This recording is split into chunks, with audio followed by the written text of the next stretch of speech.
Good evening everyone. बात कर लेते हैं मार्केट कहाँ पे कामकाज कर सकता है, कल के दिन क्या हो सकता है, नहीं हो सकता है। इस वीक में अभी तक तो देखो कुछ खास हुआ नहीं है, खास करके निफ्टी के हिसाब से। बैंक निफ्टी में एक रैली आई है एंड वो ये रही, ठीक है। लेवल्स आपको पता ही थे किस तरह से काम करने वाले थे, तो एक रैली अच्छी खासी आई है, ऑलमोस्ट 52,000 तक 50 पॉइंट से रह गया। बट यही है, अब चीज़ें क्या हो रही थी कि मार्केट मिड कैप आप देखोगे, आईटी देखोगे, सब टूट रहे थे, ठीक है, सारे के सारे टूट रहे थे। बट इंडेक्स को तो मैनेज करना था, इन्हें ट्रेड तो देना नहीं था, तो इन्होंने बैंक्स को उठा के रखा ऊपर। और बैंक्स के इतनी तेज़ी में इंडेक्स निफ्टी साइडवेज रहा एंड लास्ट में जाके बैंक्स में थोड़ी सी प्रॉफिट बुकिंग आई, तो निफ्टी उसमें ये लगभग 150 पॉइंट से 175 पॉइंट 70 पॉइंट के आसपास गिरा। ये आप लोगे तो यहाँ से 450 के आसपास से लेते हैं एंड यहाँ पे 286 लेते हैं, ठीक है। तो इतना ही गिरा कम से लगभग, ठीक है। तो खास कुछ हुआ नहीं है, खाली ये एक फॉल किसी ने कैप्चर किया होगा तो किया होगा, अदरवाइज़ कोई मूव खास थी नहीं, ठीक है। अब हो क्या सकता है वो बात कर लेते हैं।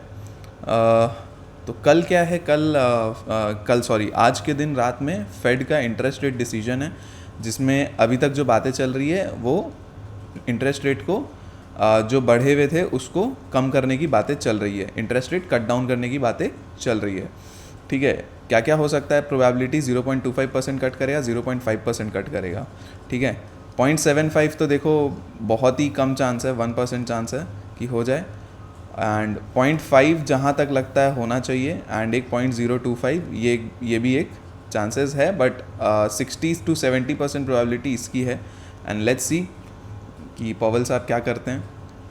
बट जो भी होगा, मार्केट में एक मूव आएगा एंड उसके बाद जो कमेंट्री होगी उनकी after the interest rate decision, उस कमेंट्री के ऊपर बहुत कुछ डिपेंड करता है कि मार्केट में वो हॉकिश कमेंट्री देते हैं या थोड़ा सा नेगेटिव कमेंट्री देते हैं, या डाउविश या थोड़ा सा पॉजिटिव कमेंट्री देते हैं, उस पर डिपेंड करेगा।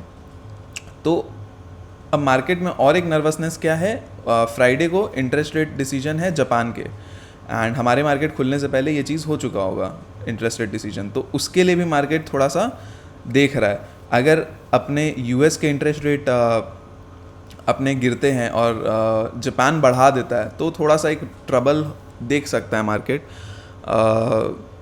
लेट्स सी कहाँ पे क्या होता है, नहीं होता है। अपने तो लेवल टू लेवल चलेंगे, कल देखते हैं क्या मूव करता है, एंड फिर मेन मूव फ्राइडे को एक्सपेक्ट कर सकते हो आप, ठीक है। तो देखो अपसाइड के लिए क्या है, अपसाइड के लिए इस तरह से एक ट्रेंड लाइन ड्रॉ कर लो, ठीक है। इन पॉइंट्स को जोड़ के एक ट्रेंड लाइन ड्रॉ कर लो यार, ये इससे करते हैं,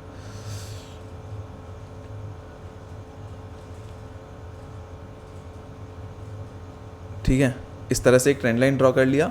अब मेनली इसके ऊपर आप निकलते हो तो ये लेवल क्या आ रहा है, लगभग 500 पे आपका आके बैठ रहा है, ठीक है। 25,500 पे आके बैठ रहा है, और मार्केट ने इस लेवल के आसपास टच भी कर दिया और उसके बाद वहाँ से फॉल आया। तो इसके ऊपर हम निकलते हैं तो ही कुछ हम सोच सकते हैं, 500 520 के ऊपर हम निकलते हैं फॉर अ बफर, तब हम कुछ सोच सकते हैं अपसाइड के लिए। अदरवाइज़ यहाँ पे आपको ट्रेंड लाइन के आसपास कहीं मिलता है, आप वहाँ से सेल ऑन राइज प्लान कर सकते हो। अनटिल अनलेस बहुत बुलिश कुछ कमेंट्री हो जाती है एंड रेट कट्स भी 0.5 के साथ साथ, तो मार्केट एक अपसाइड के लिए मूवमेंट लगा सकता है, जो 500 के ऊपर निकलता है। तो जहाँ तक जा रहा है ट्रेल कर लो, 100-150 पॉइंट तो देखो मिल जाने चाहिए आराम से, ठीक है। अगर गैप अप नहीं खुल जाता है तो, गैप अप भी खुलता है तो जो डिप आएगा उसको आप बाई करने का सोचना, क्योंकि ठीक है, क्योंकि ये एक चांस रहेगा आपके लिए बाइंग करने के लिए अगर गैप अप खुल जाता है तो। नाउ अगर डाउन साइड के लिए प्लान करना है तो ये आज का जो लेवल है 280 का, इसके नीचे हम मार्केट में सस्टेन करने लगते हैं तो हम 25,200 तक का फर्स्ट मूव देखेंगे एंड फिर 25,000 भी हम देख सकते हैं, ठीक है। ये अपना निफ्टी के लिए हो गया। गैप डाउन खुल जाता है, सेल ऑन राइज में आ जाना। फिर आते हैं बैंक निफ्टी में। बैंक निफ्टी देखो यहाँ से एक डबल टॉप बना के इसी के आसपास क्लोज कर गया है, तो 52,600 का लेवल मार्क कर लो। इसके नीचे हम निकलते हैं तो 52,400 एंड 400 के हम नीचे निकलते हैं तो 52,200 फिर आ जाएंगे। अपसाइड में क्या है, 53,000 के ऊपर सस्टेन करने पर हम 53,200 एंड 400 तक का मूव देख सकते हैं। 400 के आसपास का लेवल जो है आपका प्रीवियस टॉप है, तो ये लेवल को ध्यान में रखना, ठीक है। एंड फिन निफ्टी में अगर हम आते हैं तो फिन निफ्टी में भी वही है, 24,400 का स्टॉप लगा है, ये हम क्रॉस कर जाते हैं तो 24,500 के आसपास का हम मूव देख लेंगे। एंड 24,250 के नीचे हम अगर सस्टेन करते हैं तो हम फर्स्ट टारगेट 200 पे लेंगे, एंड उसके बाद 24,100 तक भी हम आ सकते हैं। इवन 24,100 तक के लिए हम देखने को आ सकते हैं। गैप डाउन गैप अप कुछ भी खुलता है तो ये लेवल्स की जगह आप सेल ऑन राइज या बाय ऑन डिप रखना, जिस तरह से मार्केट का सेंटिमेंट होगा। कल के लिए और परसों के लिए मैं आपको लेवल्स उस तरह से दे नहीं सकता, बट जो लेवल्स दिए हैं उसके हिसाब से काम करता है तो वेल एंड गुड। अदरवाइज कोई बहुत huge gap up gap down हो जाता है, कोई ह्यूज मूवमेंट हो जाता है तो उस तरह से लेवल्स काम नहीं करेंगे, ठीक है, ये भी ध्यान रखिएगा। क्योंकि ये एक ऐसा इवेंट है जो कब से आपका 2-2.5 साल हो गए, 3 साल हो गए, आपका रेट्स बढ़ रहे थे।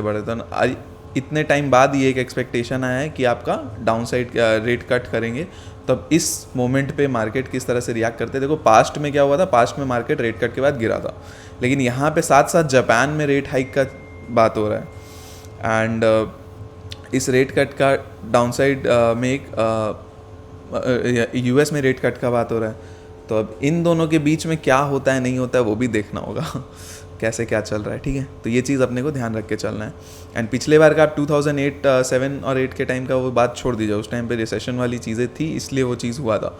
अभी मार्केट में बुलिश है, उस टाइम पे रियल एस्टेट बबल था, ठीक है। रियल एस्टेट बबल के टाइम पे क्या होता है आपका कि रियल एस्टेट बबल बर्स्ट हुआ था तो रियल एस्टेट में इक्विटी मार्केट्स इसलिए गिरे थे क्योंकि रियल एस्टेट बहुत क्रैश किया था, तो इक्विटी से लोग पैसे निकाल के रियल एस्टेट में डाल रहे थे।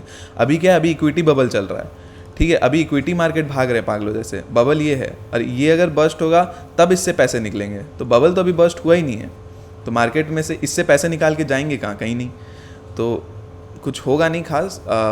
एक बार अगर डाउन मूव आना भी तो आएगा, उसके बाद वापस अपसाइड के लिए ही जाने वाला है मार्केट फिलहाल के लिए, अनटिल कुछ बहुत ही ह्यूज कुछ कंसर्न्स नहीं आ जाते हैं, ठीक है। तो चलिए आज के लिए इतना ही है, बाकी हम कल के दिन डिस्कस करेंगे क्या रहता है नहीं रहता है। कल क्या है, थर्सडे है ना, कल देखते हैं, कल मैं वीडियो बना पाऊँगा तो बना दूंगा, ठीक है। तो चलिए bye bye, thank you so much. पसंद आया तो चैनल को सब्सक्राइब करिएगा, लाइक करिएगा, एंड वीडियो को शेयर करके चलिएगा।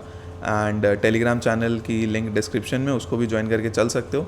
मैं कुछ टाइम से अपडेट्स नहीं दे पा रहा हूँ, बट मैं गाइडेंस देते रहता हूँ आपको बीच बीच में। आप कुछ टाइम से इसलिए नहीं दे पा रहा हूँ क्योंकि हमारा कोलकाता से हूँ मैं, तो हमारा बिज़नेस है कपड़ों का, रेडीमेड गारमेंट्स का। तो अभी दुर्गा पूजा का टाइम चल रहा है, तो ये सीज़न होता है हमारा, तो इसमें थोड़ा हेक्टिक हो जाता है डे, तो इसीलिए थोड़ा ऐसा इशू हो रहा है, ठीक है। चलिए bye bye, thank you so much. Subscribe करना मत भूलिएगा, लाइक करना मत भूलिएगा, एंड शेयर करना मत भूलिएगा। चलिए बाय बाय।